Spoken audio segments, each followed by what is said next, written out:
जय श्री राम। कैसे हैं आप सभी का मेरे चैनल पे बहुत बहुत स्वागत है।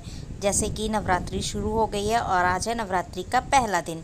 तो यहाँ सुबह उठने के बाद नाश्ता वास्ता बनाने के बाद जब ये ऑफिस चले जाते हैं बाबू के पापा, तो उसके बाद कुछ देर मुझे बाबू के साथ रहना होता है, खेलना पड़ता है, नहीं तो फिर ये मस्ती करने लगेगा, रोने लगेगा। तो बाबू भी अपने पापा के साथ अच्छे से सुबह सुबह पूजा कर लेता है अगर टाइम पे उठ गया तो। और यहाँ पे मेरी और बाबू की मस्ती चल रही है। बाबू खेल रहा है और मुझसे कुछ बातें कर रहा है, अपने बारे में कुछ बता रहा है, उसे कुछ चाहिए तो वही मांग रहा था मुझसे। तो बाबू से मस्ती करने के बाद मैंने पलंग के कॉर्नर में देखा बाबू के बहुत सारे खिलौने गिरे हुए थे। बाबू मस्ती मस्ती में अपने सारे खिलौने इधर कॉर्नर में गिरा देता है और उसे ये पता है कि हम लोग उसके खिलौने वहाँ से निकाल नहीं पाएंगे, और अपनी मस्तियाँ शुरू कर देता है। तो मैंने तो सोच रखा था कि घर की अच्छे से साफ़ सफाई करनी है, तो पहले मैं पलंग का जो कॉर्नर है वहाँ से स्टार्ट करती हूँ और इसके पहले सारे खिलौने मैं निकाल देती हूँ। और इसकी मस्ती अभी भी चालू थी, अभी भी ये हंस रहा था। तो देखिए मैंने बाबू के जो भी खिलौने हैं ना वो निकाल दिए। और ये इतना मस्ती करते हैं कि भगवान जी का, कृष्ण भगवान का ना बांसुरी भी नहीं रहने देता है, उसे भी इसने गिरा रखा था और मैं काफ़ी टाइम से ढूंढ रही थी कहाँ पर है।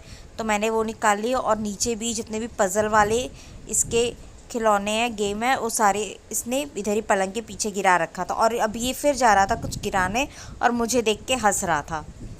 तो फिर मैं अभी उसे यही बोल रही थी कि अगर अब तूने कुछ गिराया तो फिर मैं तेरी पिट्टी पिट्टी करूँगी। और इसने घर का इतना गंदा हालत बना रखा था, सारी चीज़ें यहाँ से वहाँ फैला के।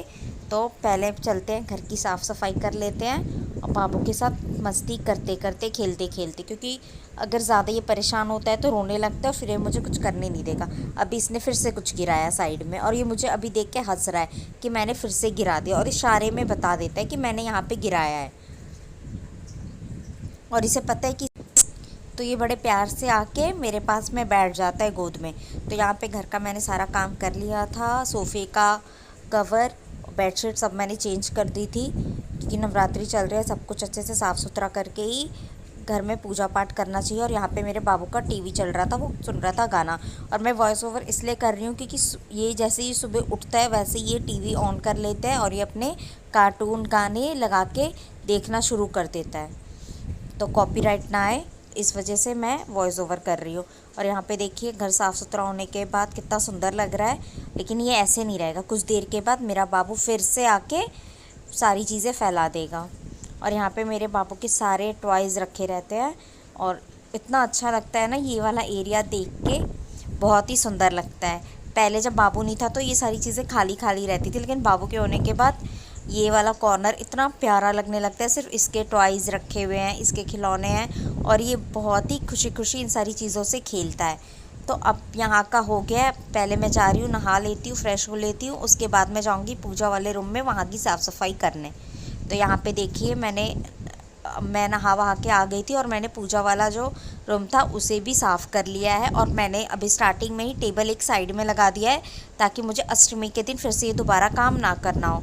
हमारे यहाँ नवमी के दिन कलश स्थापना की जाती है रात में, तो मैंने इसलिए ये वाला एरिया खाली कर दिया और मैं इधर ही दुर्गा जी का नीचे फ़ोटो रख के और पूजा करूँगी, उनका दरबार सजाऊँगी। तो चलिए अब मैं कर लेती हूँ भगवान जी की पूजा। तो आप सभी को नवरात्रि की बहुत बहुत शुभकामनाएं। माता रानी आप सभी की सभी मनोकामना पूरी करे और माता रानी जी का ऐसे ही प्यार और आशीर्वाद हम सब पे बना रहे। तो यहाँ पे साफ़ सफाई अच्छे से हो गई है, अब मैं कर लूँगी पूजा। तो कर लेती हूँ पहले पूजा, उसके बाद फिर मैं दिखाती हूँ आप सबको। तो यहाँ पे हमारी नवरात्रि की पूजा हो गई है, देखिए कितना सुंदर लग रहा है। मैंने माता रानी जी को नीचे ही स्थापित कर दिया है और मेरा मंदिर देखिए कितना प्यारा लग रहा है। मेरे कान्हा जी, मेरे गणेश जी, लक्ष्मी जी, यहाँ पे मेरे पास सारे भगवान जी हैं। मैंने सबकी अच्छे से पूजा कर ली है, मैंने पूरे मंदिर को अच्छे से धो दिया था, भगवान जी की फ़ोटो को अच्छे। और ये मेरे बाल गोपाल जी कितने क्यूट से लग रहे हैं। और यहाँ पे मैंने अच्छे से पूजा कर लिया है। यहाँ पे मेरी नवरात्रि की पूजा हो गई है। तो आप सब भी माता रानी का आशीर्वाद ले लीजिए और हमारे लिए भी प्रार्थना कीजिए कि हमारा भी ये साल अच्छे से गुजरे, हमारे जीवन में कोई दुख कष्ट ना आए और भगवान जी का आशीर्वाद ऐसे ही बने रहे। यहाँ पे मेरे लक्ष्मी जी, गणेश जी। तो यहाँ की पूजा हो गई है और काफ़ी लेट भी हो गया था। तो अब मैं जा रही हूँ किचन में बनाने खाना। नाश्ता तो हमने ऐसे ही ब्रेड सैंडविच और ये चाय पी लिया था। मेरे बाबू ने भी सैंडविच खा लिया था। फिर मैं आई जल्दी से किचन में और मैंने बनाया हम लोगों के लिए खिचड़ी चोखा। तो आज जो मैं खिचड़ी बनाने जा रही हूँ मैं अपने बाबू के लिए बहुत बार ऐसी ही खिचड़ी भी बनाती हूँ और दलिया भी बनाती हूँ। उसका टेस्ट बहुत ही अच्छा आता है। और वैसे अगर मेरे पास ज़्यादा टाइम रहता है तो मैं खिचड़ी सारी सब्जियाँ डाल के अच्छे से फ्राई करके बनाती हूँ। लेकिन मैं 2-3 बार से इस तरह से खिचड़ी बना रही हूँ तो इसका टेस्ट बहुत ही अच्छा आ रहा है और हमें यही खिचड़ी खाने में अच्छा लग रहा है। तो फ़िलहाल मैं खिचड़ी में सिर्फ गाजर और टमाटर डालूँगी, अदरक ग्रेट करके डालूँगी और हरी मिर्च। इससे खिचड़ी इतना टेस्टी बना था, बस मज़ा आ गया था खा के। तो ये मैं मैनुअल चॉपर में ही टमाटर को अच्छे से चॉप कर लूँगी। टमाटर बिल्कुल ही बारीक चॉप हो जाते हैं, मुंह में इसके छिलके कुछ भी नहीं आते हैं। तो यहाँ पे मैं पहले टमाटर चॉप कर लूँगी और उसके बाद इसी में अदरक हरी मिर्च डाल के चॉप कर लूँगी। और ये मैनुअल चॉपर इतना अच्छा है कि इसमें मैंने गाजर को भी चॉप किया था, इतना बारीक चॉप हो गया था ना। अगर इस तरह से हम गाजर को चॉप करके चिल्ले में या कुछ हम वैसा चीज़ बना रहे हैं उपमा वगैरह, तो इस तरह से चॉप करके डाल सकते हैं। और जैसे घर में छोटे बच्चे हैं तो वो बड़े पीसेस उनके मुंह में जाते हैं तो वो खा नहीं पाते हैं। तो मैनुअल चॉपर में अगर हम चॉप करके चीज़ें डालें तो बच्चे भी आसानी से खा लेते हैं। तो एक बार में मेरे सारे टमाटर मैनुअल चॉपर में नहीं आए तो लास्ट में मैंने एक टमाटर के साथ अदरक और एक हरी मिर्च डाल के इसको भी इसी में अच्छे से चॉप कर लिया। और मैं इन सबको फ्राई नहीं करूँगी, एक ही साथ मैं दाल चावल के साथ कुकर में इसे डाल दूँगी। और हाँ, दाल चावल मैंने ना पहले से मूंग की दाल और चावल मैंने पहले से ही भिगो के अच्छे से धो के भिगो के रख दिया था फूलने के लिए, ताकि वो अच्छे से पक जाए। और मेरा बाबू इधर खेलते खेलते फिर किचन में आ गया। इसके पापा की छुट्टी रहती है, फिर भी ये जाके ज़्यादा देर रूम में नहीं रहता है। मैं जहाँ रहती हूँ ये उधर ही घूमता रहेगा, बस अपने पापा के पास जाएगा ये घूमने के लिए। इसको ये पता है कि पापा से घुमाने वाले हैं। और घर में अगर इसके पापा रहते हैं फिर भी ये मेरे पास ही आके घूमेगा, मेरे पास ही रहेगा। तो मैं भी किचन में हूँ तो ये भी किचन में है। तो यहाँ पे मैंने एक बड़े साइज़ का गाजर ले लिया था। गाजर बहुत ही अच्छा था, फ्रेश था। तो पहले मैं इसको छिल लूँगी और इसको धो के अच्छे से छोटे छोटे पीस करके मैनुअल चॉपर में डाल के अच्छे से चॉप कर लूँगी।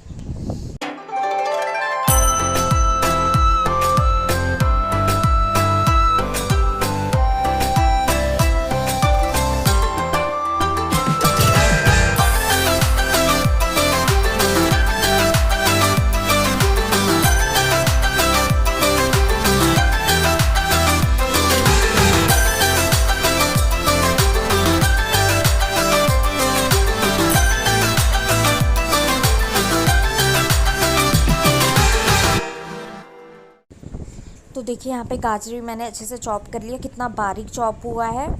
तो अब मैं इन सबको रख लेती हूँ एक प्लेट में और उसके बाद मैं करती हूँ खिचड़ी बनाने की तैयारी।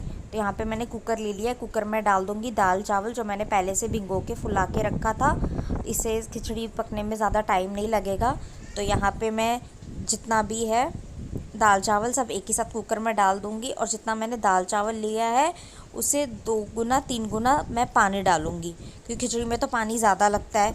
और पानी डालने के बाद इधर मैंने टमाटर, गाजर, अदरक और मिर्ची जो ग्रेट करके रखा, ये मैनुअल चॉपर में चॉप करके रखा था, मैं सब कुछ एक साथ डाल दूँगी। और इसमें मैं बेसिक से मसाले डाल रही हूँ, थोड़ा सा धनिया पाउडर, थोड़ा सा हल्दी पाउडर और थोड़ा सा कश्मीरी लाल मिर्च पाउडर। इसके अलावा हम इसमें और कोई मसाला नहीं डालेंगे। और ये इतनी टेस्टी खिचड़ी बनती है ना कि हम जो तड़के लगा के अलग से फ्राई करके जो खिचड़ी खाते हैं ना, वो सारी खिचड़ी का टेस्ट हम भूल जाएंगे। अगर आपके पास और भी जो सब्जियां हैं, गोभी, शिमला मिर्च, तो ये सारी चीज़ें भी आप मैनुअल चॉपर में चॉप करके डाल सकते हैं, उससे भी इसका टेस्ट बहुत ही अच्छा आता है। और यहीं पे मैं डाल लूँगी स्वाद अनुसार नमक। नमक का एक ही बार में अच्छे से डाल लेंगे ताकि खिचड़ी में हमें दोबारा से मिलाना ना पड़े या नमक ज़्यादा या कम ना हो। तो अपने हिसाब से हम नमक डाल लेंगे इसमें। और अब मैं डालूँगी इसमें घी। तो ये 2 बड़े चम्मच घी हैं। जैसे बोलते हैं ना कि दाल बना रहे हैं कुछ भी तो दाल कुकर से बाहर ना निकले उसके लिए तेल डाल देते हैं, तो उसमें हम घी भी डाल सकते हैं। घी से ना जो इसका टेक्सचर है ना बहुत ही सॉफ्ट हो जाता है और खिचड़ी एकदम वैसी क्रीमी सी लगती है खाने में। तो मैंने इधर ही ये डाल दिया है। और मैं चोखे के लिए साथ में ही कुकर में इसी टाइम में डाल दूँगी आलू को छिल के। तो यहाँ पे मैंने 6 से 7 आलू ले लिए हैं। इन सबको मैंने अच्छे से छिल लिया है, धो लिया है और फिर मैं इसे भी डाल के कुकर का लगा दूंगी ढक्कन और इसे लो फ्लेम पे बनने दूंगी ताकि हमारी खिचड़ी अच्छे से पक जाए। और अब आलू भी, क्योंकि खिचड़ी तो 1 से 2 सीटी में हो जाएगी, लेकिन आलू पकने में टाइम लगेगा, तो इसलिए मैं इसे मीडियम टू लो फ्लेम पर ही इसे बनाऊंगी। तो यहाँ पे मैंने कुकर का ढक्कन लगा दिया है। खिचड़ी बन जाती है उसके बाद मैं दिखाती हूँ कैसी खिचड़ी बनी है। तो यहाँ पे मेरी खिचड़ी बन के बिल्कुल तैयार थी। देखिए कितना अच्छा खिचड़ी बना है, पानी भी बिल्कुल परफेक्ट है और आलू भी अच्छे से इसमें बॉईल हो गए हैं। तो अगर इस तरह से भी हम खिचड़ी बना के खाएंगे ना तो बहुत ही अच्छा लगेगा। और बच्चों को तो ज़्यादा तेल मसाला देना नहीं है, तो बच्चों के लिए इस तरह से बनाकर खिलाने में बहुत ही सही रहेगा। अब इसमें हम लगाएंगे एक बेसिक सा तड़का, तो इसका जिससे टेस्ट दोगुना हो जाएगा। तो यहाँ पे देखिए मैंने आलू को पहले निकाल के साइड में रख लिया है और अब मैं चलती हूँ खिचड़ी में लगाने तड़का। तो काफ़ी सिंपल सा बेसिक सा तड़का लगाएंगे हींग जीरे का। तो यहाँ पे मैंने तड़के के लिए लिया है जीरा, हींग, 3 से 4 सूखी लाल मिर्च और तेज पत्ता। और मैं पहले कर लूँगी कलछुल ले लूँगी, उसमें मैं कर लूँगी सरसों तेल को गरम। सरसों तेल जब हमारा अच्छे से गरम हो जाएगा तो उसमें मैं ये सारी चीज़ें डाल के अच्छे से तड़का जब तक तड़क ना जाए अच्छे से, तब तक मैं उसे फ्राई कर लूँगी और उसे कुकर में डाल दूँगी। तो इससे जो खिचड़ी का टेस्ट है ना वो और भी बढ़ जाता है। और इस तरह से ना सिंपल तड़का लगा के भी खिचड़ी हम बना के खा सकते हैं। तो यहाँ पे देखिए तेल हो गया था गरम, तो यहाँ पे मैंने पहले हींग डाला। हींग डालने के बाद इसमें मैं डाल दूँगी जीरा, उसके बाद सूखी लाल मिर्च और तेज पत्ता। और तड़के को ना हमें थोड़ा अच्छे से पका लेना है, जैसे हम लाइट ब्राउन होने तक ही पकाते नहीं, तो इसको हमें अच्छे से थोड़ा जल भी, जो ये तड़का है ना थोड़ा जल जाएगा ना तो उसका जो टेस्ट है ना वो ज़्यादा अच्छा आता है खिचड़ी में। तो यहाँ पे देखिए मेरा तड़का भी अच्छे से रेडी हो गया है और अब मैं डाल लूँगी इसे कुकर में। इस टाइम पे तेल बहुत ही ज़्यादा गर्म हो गया था और ये बाहर निकल रहा था इसमें से जीरा, तो लग भी रहा था। तो देखिए अच्छे से ये हो गया है। अब मैं गैस बंद कर दूंगी और इसके बाद मैं डाल लूँगी खिचड़ी में। इसे खिचड़ी काफ़ी अच्छी लग रही थी खाने में, मेरे घर में तो सबको बहुत पसंद आई ये खिचड़ी। तो इसे अच्छे से मिक्स करके अब इसे मैं ढक के रख दूँगी। और मैं चोखा भी बनाऊँगी बहुत ही सिंपल तरीके से। इसमें मैं कोई धनिया पत्ता, मिर्ची ये सब नहीं डालूँगी। इसमें मैं सरसों तेल गरम करके जीरा और ये सूखी लाल मिर्च का तड़का लगाऊंगी। इस तरह का चोखा बहुत ही अच्छा लगता है। और ये जो भुना भुना जीरा और सूखी लाल मिर्च रहती है ना, इससे ना चोखा का जो फ्लेवर टेस्ट है ना वो बिल्कुल ही बदल देती है। तो यहाँ पे देखिए मेरा लंच बनके बिल्कुल तैयार है। खिचड़ी, चोखा, अचार, पापड़ और दही। लेट हो गया था तो इसलिए मैंने चटनी नहीं बनाई। तो आप भी अपने बच्चे के लिए घर में इस तरह से खिचड़ी बना सकते हैं और खा सकते हैं और एंजॉय कर सकते हैं फैमिली के साथ। कभी कभी इस तरह का सिंपल लंच भी बहुत ही अच्छा लगता है खाने में, और जब थक गए हों तो इससे बेस्ट ऑप्शन कुछ भी नहीं है। And thank you for watching. Please like, share and subscribe my channel. Bye bye, take care.